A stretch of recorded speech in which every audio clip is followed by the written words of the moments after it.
finally spot what's wrong with this video. Maybe I should hold it this way. I should turn on the lights.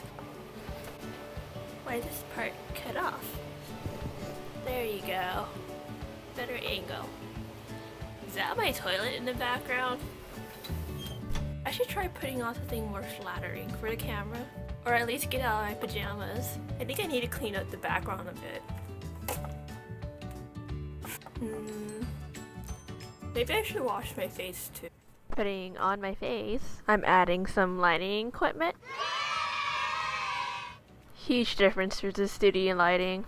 I changed my outfit because I wanted something more cheerful.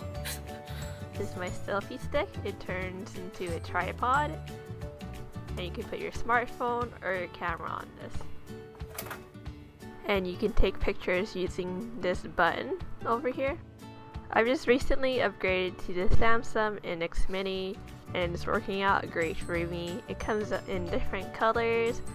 If you're not into pink, there's like white, mint, and black. Here's how it looks. It has this flippable LCD screen so you could see yourself recording or taking pictures. Before, I always had to have a handheld mirror in front of me just so I could see.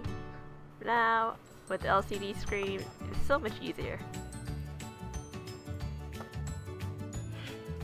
Has a slot for HDMI cable, and here's to charge it, and a place to put your micro SD card. The battery is back here, and you just unlock it and open it up to get the battery. These lenses, you could swap them out and buy like more expensive lens. Now I switched back to my Samsung NX Mini. Starting out recording videos, I did but only use my iPhone, and I think back then early on I used my Samsung Galaxy 3 maybe to record videos because that's what I had lying around. It was pretty convenient to just directly upload my YouTube videos through the YouTube app.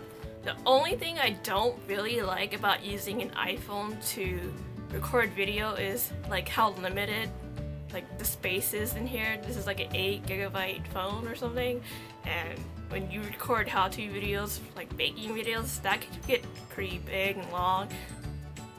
And the space could get pretty big, and you have to be constantly like backing up your files onto your laptop. My parents got me this hard drive, portable hard drive. You just like plug it into your computer. It has the USB port thingy, a USB thingy, and then you just move over your files in here. It's just like a giant flash drive, but it's a hard drive, and with a lot of space. Like, I've been using this for like months now and it still hasn't filled up yet. And it's like about, what, 1 terabyte I think?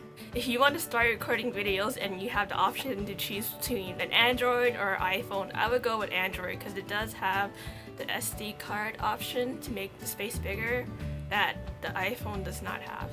And back then I did use the YouTube editor, which is the editor that YouTube has, but you don't need to download anything. It's just a little thing that you could use on the web browser, but it's kind of risky to use that because if your computer crashes or sometimes you didn't save, it'll just like delete everything, and there's no real like save button. You just refresh, and it's just for basic cuts and adding some songs and whatnot. But it's not really, I would never go back to using it like ever, but right now I do use the iMovie off my iMac, which is like way more easier to edit, and it gives me more room for creativity. I know not that many of you have like iMacs, well maybe you do, but I don't know.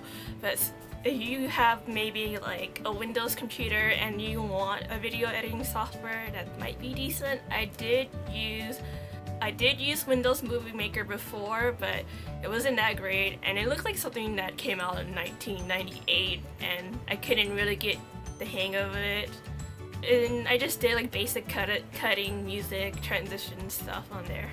Before, I was recording my voice using my laptop, which was like terrible quality, and I constantly had to keep re-saying everything because nothing was like clear at all. I had to do like 20 times to just like say one line. But then I finally gave in and got this Snowball Ice microphone. I did like a lot of research, and a lot of YouTubers use this microphone to record and edit their videos. I use this only for like voiceovers because the mic on my camera right now is good enough for videos. But before, when I didn't have that, I used my laptop. But this is the blue Snowball Ice. It costs around like $50 off Amazon, which is pretty decent. It's like cheaper than a video game nowadays. It has 3 different options. 1, 2, and 3. 1 is for like close by with just one person speaking. 2, I could barely tell the difference between 1 and 2. And 3 is supposed to be for like a group of people in the room, like conference or talks.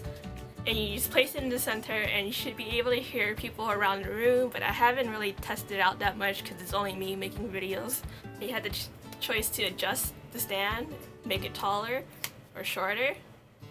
You don't want to keep it too close or else it'll sound really bad. You want to keep like a little bit of a distance. I'm going to test out the 3 settings.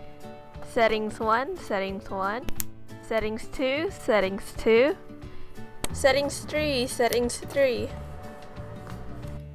And this is me talking through my laptop mic right now. I honestly cannot tell the difference between any of them right now. Maybe I'm just really sleepy. It's good to have good lighting. Natural lighting or umbrella lights. I would just go with umbrella lights because this is like way more reliable and you get perfect lighting each time. My room is like a dungeon kind of lighting, but with these umbrella lights, it's like way better improvements. Like you can actually see me. Before it was like super dark. And the only thing is, having umbrella lights, it just gets in the way. Like, I don't know where to put these.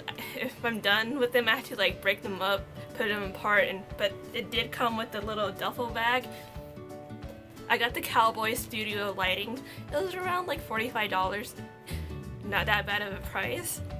I'd say don't throw all your money at all this equipment until you kind of gradually start making money off YouTube that like pretty much covers for the amount of all the equipment, because I don't really see the point of buying like a $1,000 camera or even lighting equipment just for like your first video.